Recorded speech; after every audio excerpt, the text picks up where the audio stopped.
Welcome. In this video, I will show you how to change HDMI version on your Samsung LS34 C500GAUXEN monitor.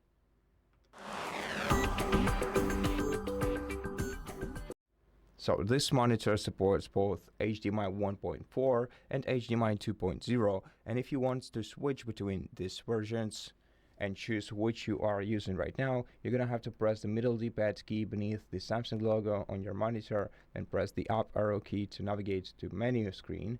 Press middle D-pad key to confirm. Then you'll end up on the sidebar where you'll be able to use up and down arrow keys to navigate. Here you're gonna have to select system, press middle D-pad key to confirm, and then scroll down to input port version.